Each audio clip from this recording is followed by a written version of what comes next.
A dude named GMEBE Bandz caught a lot of attention for being the white drill rapper in Chicago.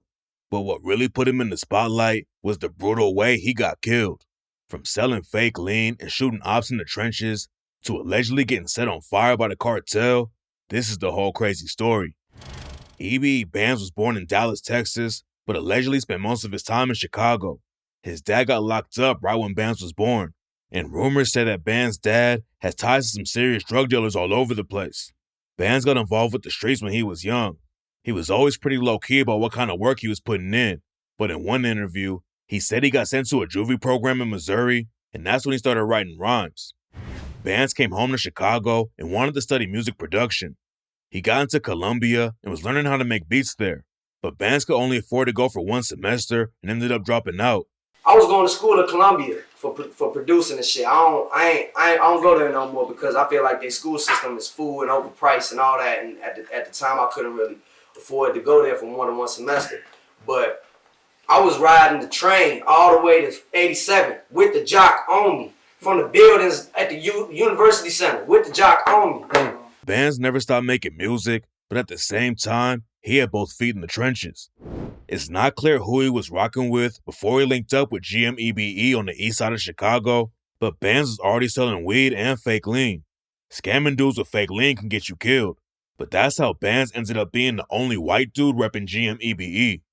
Before he started repping the set, Bandz got linked up with a dude from EBE who wanted to buy some lean. EBE is a Titanic Stone set, which is a subset of the Black Pea Stones. GME is a Black Pea Stone set, and back then they were really tight with EBE, so they linked up and made GMEBE. When Bandz met up with the dude from EBE to sell him some lean, he had no idea that he was going to end up joining the set. Bandz made the fake lean from scratch and made the deal. And then the next day, the dude he sold the work to realized that Bandz had played him. Shit, I connected with the gang selling drugs, really. Damn, you feel? Hey, let this shit be known right now. Let this be known, nigga. Let this shit be known. The dude called Bandz up and acted like he wanted to buy more. But when Bandz showed up to the block, he got robbed by EBE. What's crazy is that Bandz and the EBE dudes actually started rocking with each other after that. And eventually, Bandz became a real Titanic Stone. According to sources in Chicago, Bandz was really putting in work for the set and was allegedly shooting at GMEBE's Opps. He was still making music though, and in 2015, he popped off with the track Demons. Chicago's drill scene was blowing up, but nobody had seen a white dude like Bandz rapping about killing his Opps, and on the track Demons, Bandz shouted out his homie GMEBE Murder and rapped, "Every day, tell God I'm thankful. You fuck with me, it's gonna be fatal. Murder smoke you like a Vega. Skirt, pull off, we see you later. We might just pull up in the Rover. We might just pull up in the Nova. Either way, we got the toaster. Hit your ass up, then we reloaded." Bandz was repping the Titanic Stones heavy, like on the track T-shirt when he rapped, "I got money with me. You know he blast that. Murder Man AC, he a blast that. LP in the cut, where the Mac at? A Titanic, I always stay where the strap at." And on the track You Ain't Safe, he raps, "I don't care what's on your plate. I'll take your 8. I'll take your cake. Take your face with this Draco. I'll come spray up your place. I'll learn from OGs and killers. Body droppers and gorillas. Titanic drug dealers. Hide the yabbas in the ceilings. Feel like Joker. I'm a felon." GMEBE had a bunch of rappers and shooters in the crew. And on the track Too Much, GMEBE Murder rapped, "For the money, I murder. GME, EBE, we be in the streets. Better keep your burner. When I ride out beef, we leave your ass 6 feet." GMEBE was making a lot of noise in the drill scene, and in 2015, Bandz and Lil Chief De Niro even did a music video with Cole Bennett from Lyrical Lemonade. Bandz and the rest of GMEBE were really putting in work, and in 2016, Bandz hit a brutal lick with Murder and his homie Chief Lil De Niro. Bandz, Murder, and De Niro broke into a crib to rob someone inside. The dude who owned the crib was at home with his girlfriend and his son when the GMEBE crew showed up and told him to open his safe. When the dude opened the safe and told him there wasn't any money in there, De Niro pistol whipped him. There was 2 teenagers in the house too, and both of them got dragged into a bedroom and threatened with guns. Somehow, the dude that De Niro pistol whipped was able to get out of the house and run to the cops. But by the time the police showed up to the crib, Bandz, De Niro, and Murder were all gone. The dude they robbed knew De Niro because he actually let De Niro stay at the crib before. De Niro and Murder both got caught and sentenced to 7 years. But Bandz never caught any charges because the cops were only looking for black dudes. Bandz skated on the home invasion, but in 2017, the cops spotted him rolling the blunt in a parked car. They made Bandz step out of the whip, and that's when they found a Glock with an extended magazine inside. Bandz got booked for the gun, but didn't stay locked up for long. And when he came back home, Bandz was right back in the trenches. He talks about wanting to get a record deal and really make it in the rap game. But then, the story took a brutal turn. In 2019, Bandz was living in Rockford, Illinois, which is about an hour away from Chicago. Rockford don't have the same rep for violence as Chicago does, and that's what made the story even crazier. On June 1st, 2019, Bandz's mom reported him missing to the police. The cops started looking into it, but nobody expected what they were about to find. About a month after Bandz disappeared, the cops found what was left of his body in the woods. Bandz had been beaten to death with a baseball bat, then the killers took his body to the woods and set it on fire. According to the cops, a dude named William Arzate smashed Bandz in the head with a baseball bat and killed him. Then his homie Manuel Ramirez helped Arzate take the body to the woods and burn it. William Arzate and Manuel Ramirez were the first two who got arrested, but then the cops booked Dakota Graff and Colton Kennecker on murder charges too. There are a lot of different rumors about why they decided to murder Bandz, but some sources say that William Arzate had connections to the cartel in Mexico and Bandz tried to run off with some of their work. According to that rumor, Arzate fronted Bandz half a key of heroin and Bandz was supposed to pay him back after he sold it. But then Bandz allegedly just took the heroin and never paid up, so Arzate and his homie beat Bandz to death. When Arzate was booked for the murder, he was being held on a $1 million bond. You only gotta pay 10% of that in cash though, and Arzate's family allegedly scraped $100K together and bailed Arzate out. William Arzate knew he was cooked if he took it to trial though, so instead, he did the race and went to Mexico to hide out.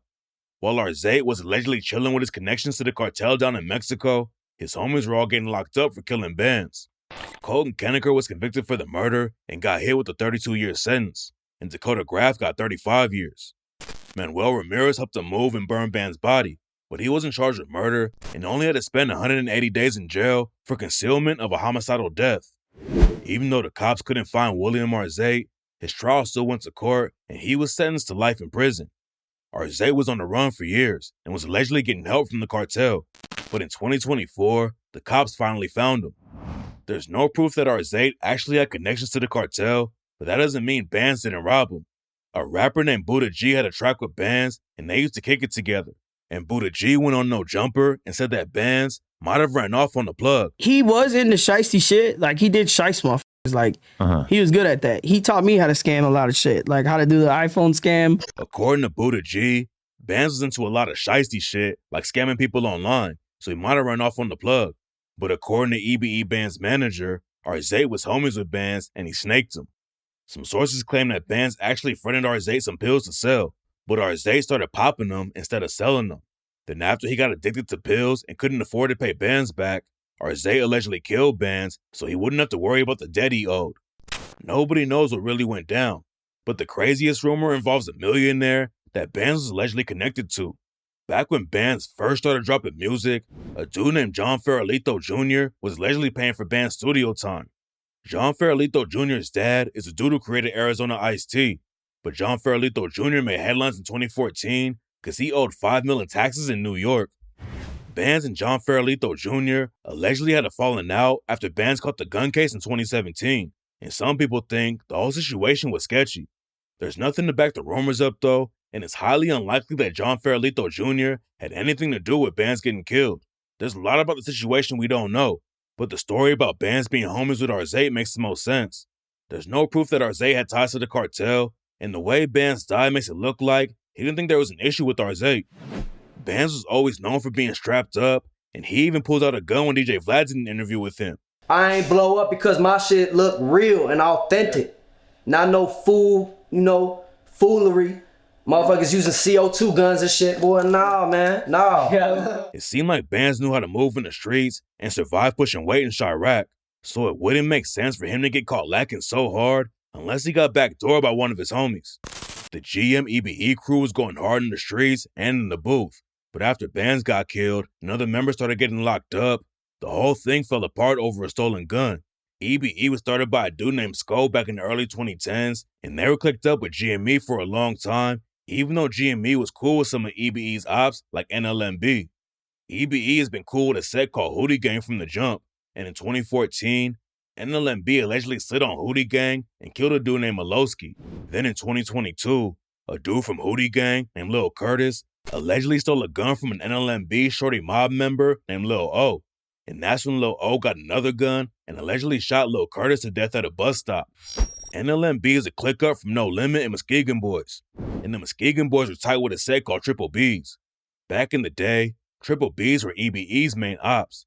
So the Muskegon Boys basically inherited the beef when they clicked up with Triple B's. EBE is also tight with a set called ESD, and ESD has been trading bodies with NLMB for years. GME and EBE's click up lasted for a long time, but then in 2019, NLMB and Triple B's had a falling out too. Most of the Black P-Stones from Triple B's were rocking with NLMB and GME, but EBE allegedly wasn't cool with squashing the NLMB beef, so GME allegedly backdoored an EBE member and stole their gun. After that, some GME members clicked up with Drill City, which is the hood that Lil Jeff made famous. Lil Jeff's homie Lil Scoom also dissed EBE before he died and confirmed that the beef was sparked over a gun when he rapped, "And fuck the whole EBE and ESD, they mad about a Jen. I had posted her on my main, now she know I ain't playing. Gotta watch these niggas, they be snakes, but I ain't understand." Bandz homie Lil Chief De Niro still reps GMEBE, but it looks like the beef is really heating up in the trenches, so he might drop it too. De Niro is still dropping music, but he doesn't have any momentum like he did back when Bandz and him were making tracks together. And now most of De Niro's new videos aren't even touching 10K views on YouTube. Bandz and GMEBE had a lot of momentum, and labels were wanting to sign them. If they kept their heads down and focused on the music, there's a good chance Bandz and a lot of his homies would have made it out of the trenches. But unfortunately, that's not how it went down. And now, Bandz is mostly remembered for his brutal death instead of his music.